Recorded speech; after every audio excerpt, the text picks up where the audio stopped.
substitution. Now there are three definitions to follow. For each radical, we use the substitution that square root of a squared minus u squared will be equal to u equal to a sine of angle theta. Up to the third, square root of u squared minus a squared, then let that u is equal to a sine secant of theta. Alright, to elaborate these three definitions, alright, evaluate the integral of dx divided by x squared square root of 4 minus x squared. Alright, for note that in your denominator you have to let that the radical square root of 4 minus x squared could be rewritten in the form of where 4 that would be 2 I raised to the second power to make it 4 I minus x parenthesis squared. Alright, that would be a to the second power. Now we try to compare this newly formulated radical from the tree.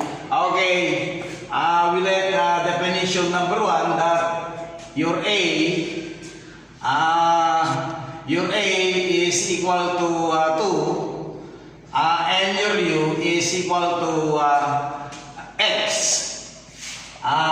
Definition 1 that would be equal to u then be equal to a sine of angle of theta, where your u is x, then your a is equal to 2, then sine of angle of theta. After substituting your a and your u, you have to go back to differential calculus that the differential of x will be dx. Now we have to use the product, the first, the derivative of the second, the derivative sine is cosine of theta, then plus the second is sine of theta, multiplied by the derivative constant is 0. Then we multiply that would be 0, and close in a bracket times your differential theta. Alright, still dx will be equal to 2 cosine of angle of theta times outside d theta. Now substituting this value to the original equation. Okay, from the original equation, you have the integral of the differential dx, but dx is 2 cosine of theta times d theta divided by the value of your x, but x is 2 sine of angle theta parenthesis to the second power multiplied by the square root of 4 minus x, but x is 2 sine of angle theta parenthesis to the second power. Alright, to simplify it further, that would be 2 cosine of angle of theta times d theta divided by, if you raise this, that would be 2 times to 4 multiplied by sine square of theta times the square root of 4 minus the square, that would be 4 sine square of theta. Now according to algebra, this will by 2, that would be 1 by 2, that would be, I have to bring it out 1/2. Then the integral of cosine of theta times d theta divided by sine square of theta, then times square root of, now the value inside the radical, I have to bring it out 4, I set a multiplier 1 times 4 is 4, minus sine square of theta, parenthesis. Alright, but in algebra, alright, you have to extract this one, that would be 1/2 times this integral of cosine of theta times d theta divided by your sine square of theta times, okay, 4 tan. Remember that in your trigonometry, according to fundamental identities, that sine square of theta plus cosine square of theta is equal to positive 1. Our solving for cosine square of theta will be equal to 1. I transpose to make it negative sine square of theta. So that's why the equivalent of this value is cosine square of theta. Okay. Now, to simplify that would be still 1/2. Then the integral of that would be cosine of theta times d theta divided by the sine square of theta. Now in algebra, this will be extracted in the form of the square root of 4 times the square root of cosine square of theta. So that the radical sign will cancel from your squared. That would be still 1/2 the integral of cosine of theta times d theta divided by your sine and square root of theta. Now, square root of 4 is 2. The radical sine will cancel with the problem square will be cosine of theta. Now, I multiply 2 from 2, that would be now 1/4 the integral of cosine of theta times d theta divided by sine, square root of theta multiplied by cosine of theta. Now, my fraction is a division. I divide cosine from cosine. Then that would be still 1/4 the integral of your numerator d theta divided by sine squared of theta. But in identities,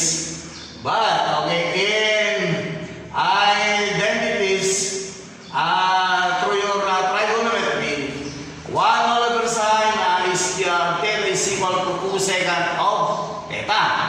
Okay, so if I substitute that one, that would be 1/4 the integral of 1 over sine is cosecant squared of theta times d theta. Then the integral of cosecant squared will be 1/4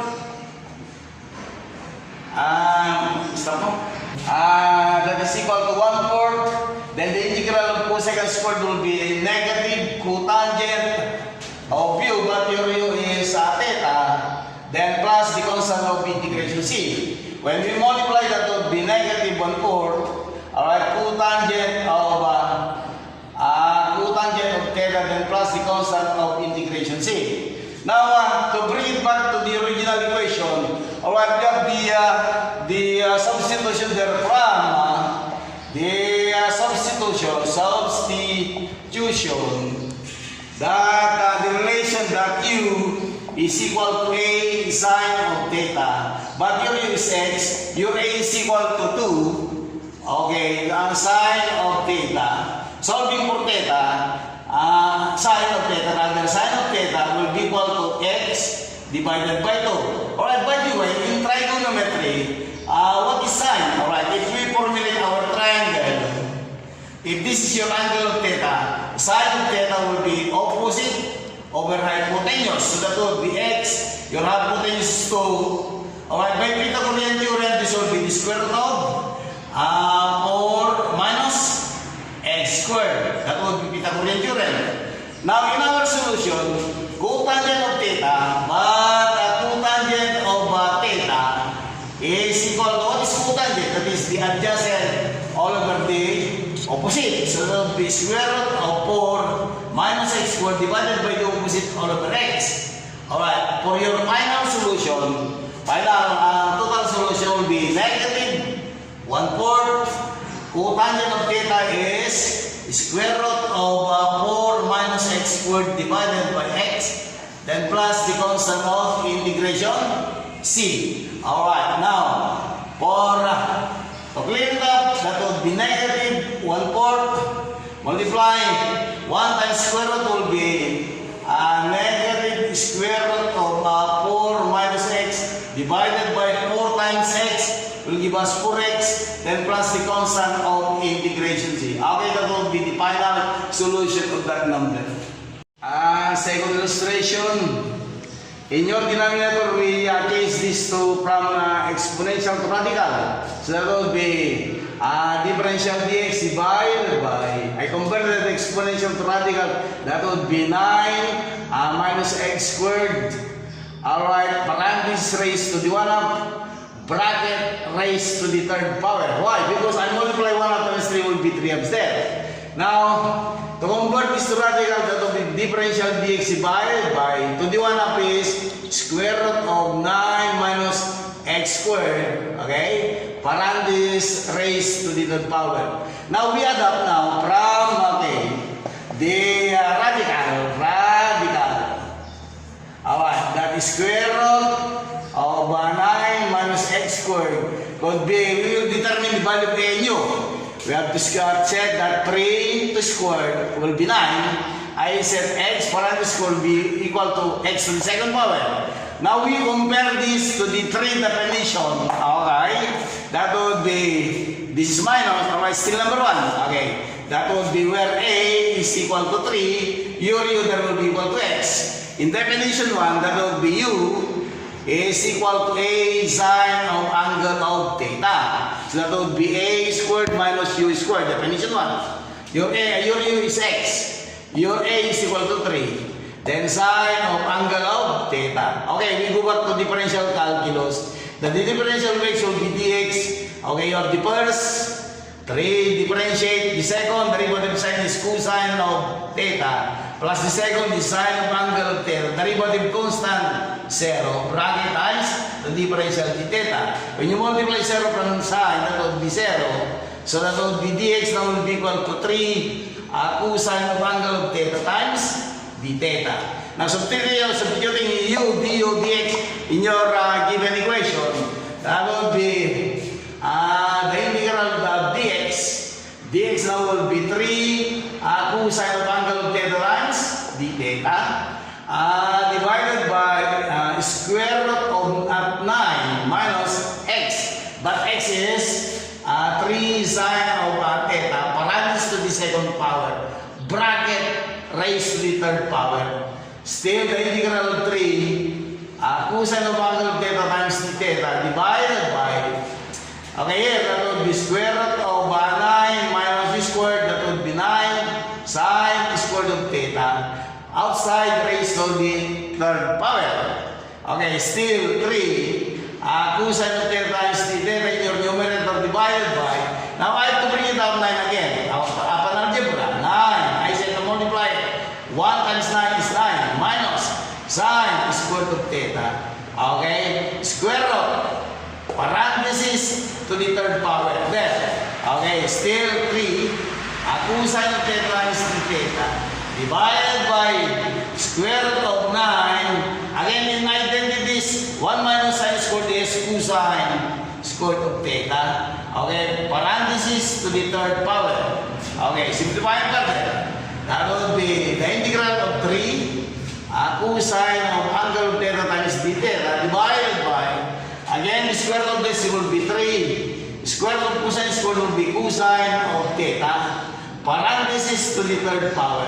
Okay, now simplifying further. Still 3 cosine of theta times d theta divided by, what is 3 raised to the third? 3 times 3, 9 times 3, 27. Tama? Okay, cosine to the third power of theta. Okay, I have to divide by 3, that would be 1 over 9 times, okay, by 9, tama? Then the integral of, I have to divide cosine from your squared, so that would be d theta all over cosine squared of theta. Nanapating ito Okay, now in identities, but again, in trigonometry, 1 over cosine of theta is equal to secant of theta in trigonometry. Okay, so that to adapt this one, okay, that would be 1 over 9, the integral of 1 over cosine is secant, so the secant squared of theta times the differential d theta. Now, there is a formula for the integration of cosine, secant squared. That would be 1 over 9, integral of secant squared will be tangent of theta, then plus the constant of integration c. Why? Because the derivative tangent is secant squared and the integral of secant squared is tangent. Okay. Now, to adapt your final solution from, okay, from the equation that we formulate that would be u. U is equal to a sine of angle of theta, where u is x, your a is equal to 3. Okay, sine of theta. Solving for sine of theta will be equal to x divided by 3. What is sine in your trigonometry? Sine will be the opposite side divided by adjacent. Hypotenuse rather. Hypotenuse. Okay. So that if we formulate our triangle there will be, if this is our angle theta, what is the opposite here? Adjacent is here. Hypotenuse is there. So opposite is x. Okay. Hypotenuse is 3. Now by Pythagorean theorem, this will be square root of 9 minus x squared. Okay. To adapt what is in our solution, but okay, what is tangent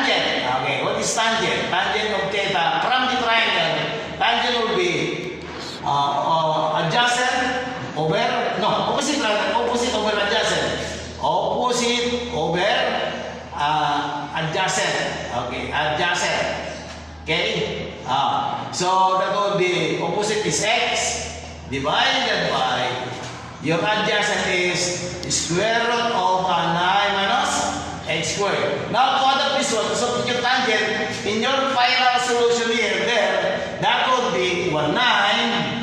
What is tangent of theta? Tangent of theta is x all over square root of 9 minus x squared parentheses and plus the constant of integration c. Now, for your final solution, 1 times x all over 9 times that will be 9 square root of 9 minus x squared, then plus the constant of integration c. Okay, that would be the general. In illustration number 3, again as usual, we convert exponent to radical. That would be dx divided by x squared plus 4 parenthesis raised to the 1/2 bracket raised to the third power. 3 times 1/2 is 3 upstairs. Now, converting that would be the integral differential dx divided by square root of x squared plus 4 parenthesis raised to the third power. Okay, here from the radical again, that square root of x squared plus 4 could be abbreviated in the form of x parenthesis squared, then plus 2 parenthesis squared. Okay. Or you can interchange this. Pwede. Okay. Baliktadin nyo. Pwede. That would be 2 squared plus x squared. Now you compare this radical from the 3 there. Alright, use definition 2. Okay, definition number 2. Okay. What is definition 2? That would be square root of a squared plus u squared. But your a is 2. Or in other words, that would be u is equal to a tangent of angle of theta. But your u is equal to x. Your a is equal to 2. Okay, so when you substitute, u is, your u is x. Your a is equal to 2. Alright, multiplied it by tangent of theta. Now, by differential calculus, the differential function of the dx, derivative, the first derivative of tangent will be second squared theta plus the second is tangent of theta. By product from yan, derivative the first, alright, 0, bracket, times your differential d theta. Okay, simplifying or clearing up, that would be 2 second squared of theta times outside d theta. When you multiply tangent from 0 will be 0. Okay? Now, substituting this value to the original equation. What is the original? That would be the integral of dx. But dx is 2 second squared of theta times d theta divided by square root of x. What is our x? 2 tangent of theta. X parenthesis squared. Then plus 4. Outside raised to the third power. Or still that would be 2 second squared of theta times d theta divided by, if you raise this to square, that would be 4 tangent squared of theta, then plus 4 square root parenthesis raised to the third power. Now by factoring, that would be 2 second squared theta times d theta divided by, note that 4 is a common term. I have to bring in that 4, I set a multiplier, tangent squared of theta plus 1 because 1 times 4 is 4. Alright, you have the square root, then parenthesis raised to the third power. Now next, still 2 second squared of theta times d theta, then all over square root of 4. Now in your identities, tangent squared plus 1 would be second squared of theta. Okay, parenthesis raised to the third power. Now, when you simplify, that will be still what? 2 the second squared theta times d theta. Okay, divided by, now square root of 4 is 2. The square root of second squared is second. Okay, of theta. Parenthesis raised to the third power. Then by algebra, still that will be 2 second square root of theta times d theta divided by You raise 2 raised to the third. 2 times 2, 4 times 2 is 8. Okay, second, that would be second to the third power times to the third of theta. Right? Okay, I divide by 2, that would be 1. By 2, that would be 4. The integral of, I divide, second squared from cube, that would be d theta, divided by second of theta. But again, in identities in trigonometry, 1 over second of theta is equal to cosine of theta through trigonometry. So to substitute that one, that would be 1/4. The integral of 1 over cosine is second, 1 over second rather is cosine. So cosine of theta times d theta. In your formula for integration, the integral of cosine is what? 1 over 1/4 rather. Integral of cosine is sine of theta then plus the constant of integration. See? Daripada na negative. Okay. Now from the substitution that u is equal to a tangent of theta. Your unit is x, but your a is equal to 2. Okay, tangent of angle of theta. Solving for tangent of angle of theta is equal to x divided by 2. Again, in your trigonometry, what do you mean by tangent? Tangent will be opposite over adjacent. Okay. So that would be to formulate our right triangle. 1 vertex angle is 90 degrees. If this is your angle of theta, the opposite is here. Opposite is there, x. Your adjacent is here. That would be 2. Solving for your hypotenuse, that would be square root of x squared plus 2 squared will be 4. Okay. In your final solution, okay, but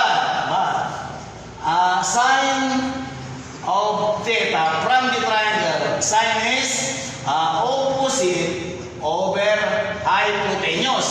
What is your opposite? X. What is your hypotenuse? Square root of x squared and plus 4. Substituting the sine of theta to your final solution, that would be 1/4 sine of theta is x over square root of x squared plus 4 parenthesis then plus the constant of integration. See, multiplying x from 1 will be x divided by 4 times square root will be 4 square root of x squared plus 4 then plus the constant of integration. C will be your total solution.